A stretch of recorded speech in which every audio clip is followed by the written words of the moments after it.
Bonjour, je m'appelle Nathalie Yamb. Les médias occidentaux aiment me présenter comme étant la papesse du sentiment anti-français, l'égérie du French bashing. À travers les réseaux sociaux, il est aisé de se rendre compte qu'il y a quand même pas mal de citoyens français qui me suivent et commentent mes publications. Alors aujourd'hui, je vais m'adresser directement à eux. Oui, gens de France, je peux comprendre tout ce qui vous traverse l'esprit lorsque vous reviennent les expressions de ce que d'aucuns baptisent rapidement et stratégiquement le sentiment anti-français. Je sais qu'il n'est pas agréable d'entendre des discours de stigmatisation venus d'ailleurs qui contredisent l'idée de grandeur que vous aimeriez voir votre pays suggérer à travers le monde. Mais plutôt que de tomber à pieds joints dans le piège de la communication que vous imposent vos dirigeants, prenez le temps de vous poser les bonnes questions. Qu'est-ce qui explique qu'un tel sentiment, exprimé déjà par les jeunesses africaines des années 40 du siècle dernier, perdure 80 ans plus tard? Cherchez à savoir pourquoi des peuples établis à 6000, 7000 km éprouvent à l'encontre de la France ces ressentiments nourris par la colère et structurés par la désapprobation. Demandez-vous pourquoi ces peuples n'expriment pas les mêmes désaccords à l'égard du Luxembourg, de la Suède ou de la Russie. Certains vous ont parfois convaincu de ce que ces peuples, mus par l'ingratitude, étaient tout simplement incapables de considérer les bienfaits de la colonisation prétendument civilisatrice, voire de l'esclavage. Et vous, qui avez vu vos propres tribunaux condamner M. Jean-Marie Le Pen, qui avait eu l'idée de déclarer que l'occupation nazie n'avait pas eu que des côtés négatifs, vous devriez être capable de saisir et de mesurer l'inexactitude, l'ineptie et l'abjection de ces explications. Il est temps que vous vous interrogiez très profondément sur l'utilisation que vos dirigeants font en votre nom sur le continent africain de votre argent et de vos enfants engagés dans les forces armées. Seriez-vous prête à croire que les mêmes politiciens que vous insultez et giflez chez vous, qui perdent en popularité, qui sèment des gilets jaunes à qui ils percent les yeux, deviendraient, une fois rendus en Afrique, des anges parés de vertus dont les paroles vaudraient évangile à vos oreilles et les actes miracles à vos yeux? Vous êtes-vous un jour demandé en quoi consistent les intérêts français qu'ils prétendent défendre en Afrique? Quelqu'un vous en a-t-il fourni la liste par pays occupé ou déstabilisé par la France?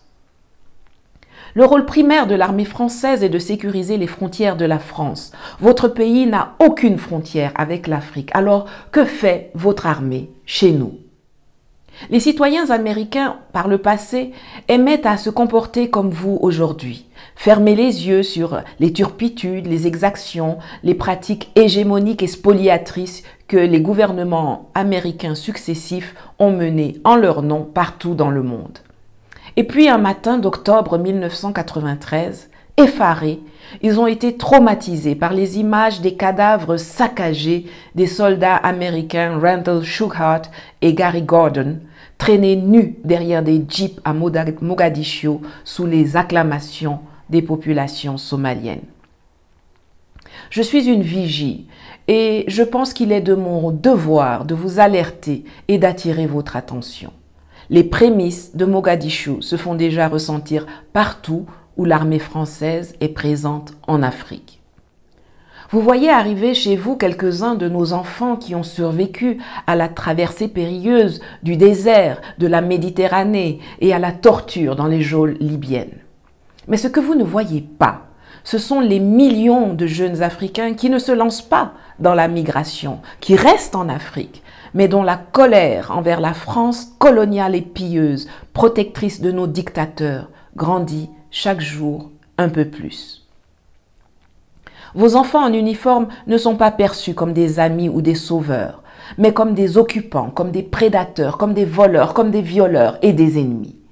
Ne continuez pas de fermer les yeux là-dessus, car un jour, vous vous réveillerez peut-être pour être confronté aux mêmes images terribles que les Américains lors de la chute du Faucon Noir à Mogadiscio. Ni vous, ni moi ne souhaitons que ce jour arrive. L'Angleterre, l'autre puissance coloniale, a eu le bon sens de prendre acte de l'irrépressible envie de liberté et de souveraineté des peuples locaux, et l'intelligence de comprendre qu'elle pouvait faire de ces anciennes colonies des marchés pour écouler ses produits issus de sa révolution industrielle, des clients, des partenaires, au lieu d'esclaves.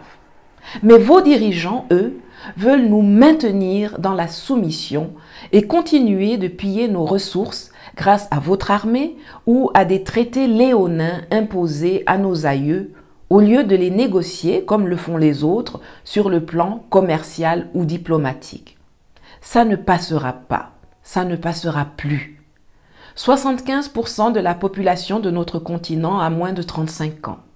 Ces jeunes n'acceptent plus de voir leur quotidien et leurs espérances torpillés par la voracité de l'oligarchie politique et économique française et de ses serviteurs zélés installés dans les palais présidentiels en Afrique.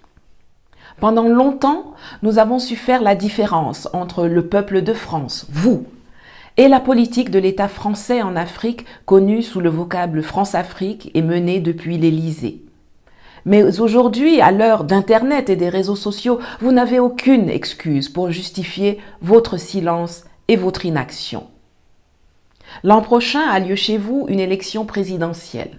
À mon humble avis, c'est l'occasion de demander des comptes à vos dirigeants, de leur poser les questions pertinentes que j'ai évoquées tout à l'heure, d'exiger la transparence sur la politique africaine de la France et surtout d'exiger le retour de vos soldats et la fin du franc CFA, ce vestige monétaire de l'esclavage qui maintient l'Afrique dite francophone sous domination coloniale française et est un des plus grands facteurs de production, de pauvreté et de migrants.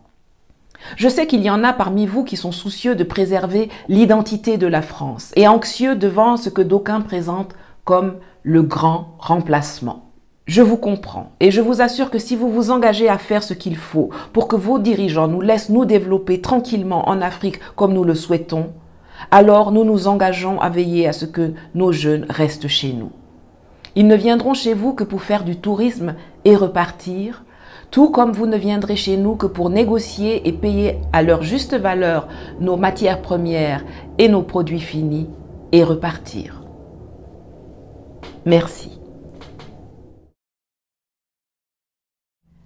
Hello, my name is Nathalie Yamb. The Western media likes to present me as the muse of French bashing. Through social networks, it is easy to realize that there are quite a few French citizens who follow me and comment on my posts. So today, I'm going to address them directly. Yes, people of France, I can understand everything that goes through your mind when you see the expressions of what some people quickly and strategically call anti-French feeling. I know that it is not pleasant to hear stigmatizing speeches from elsewhere that contradict the idea of greatness that you would like to see your country suggest to the world. But rather to fall headlong into the communication trap imposed on you by your leaders, take the time to ask yourself the right questions. Why does such a feeling, already expressed by the African youth in the 40s, persist 80 years later? Try to find out why people established 6,000, 7,000 kilometers away feel these resentments against France.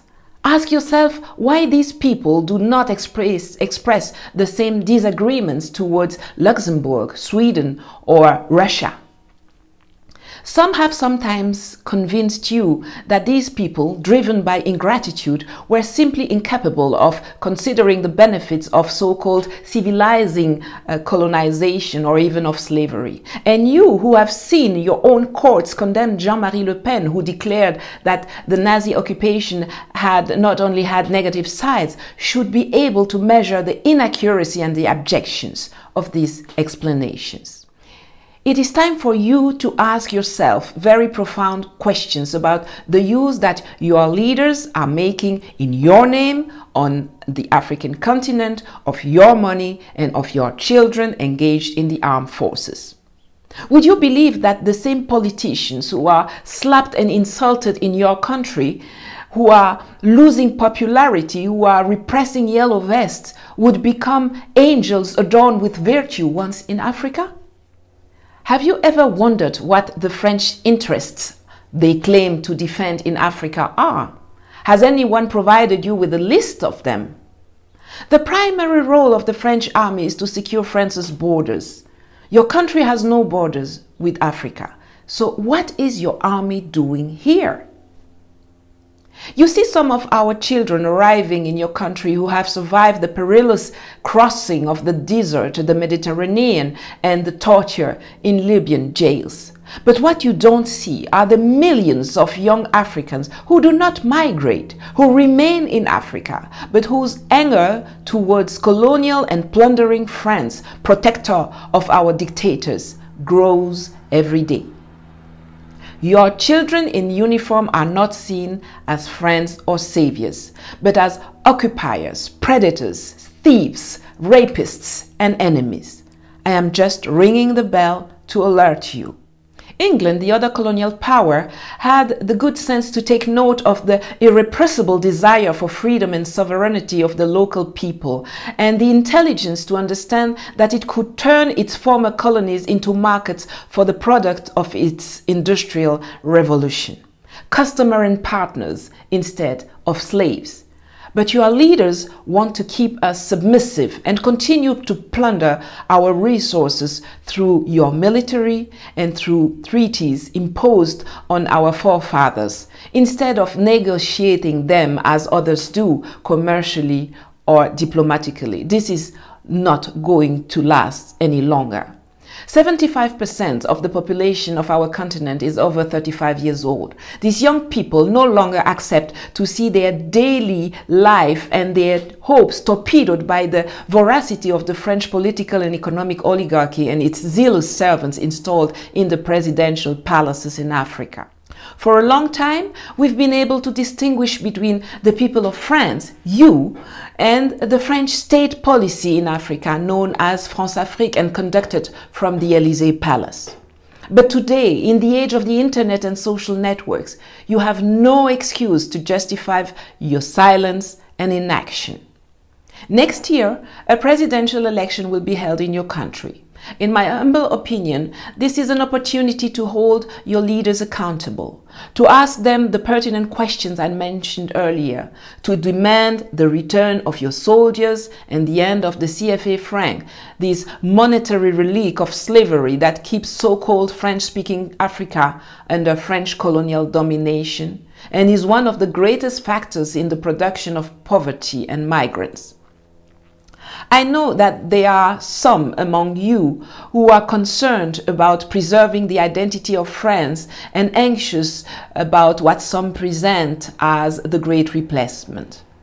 I understand your concern, and I assure you that if you are committed to doing what it takes for your leaders to let us develop quietly in Africa as we wish, then we are committed to ensuring that our young people stay with us.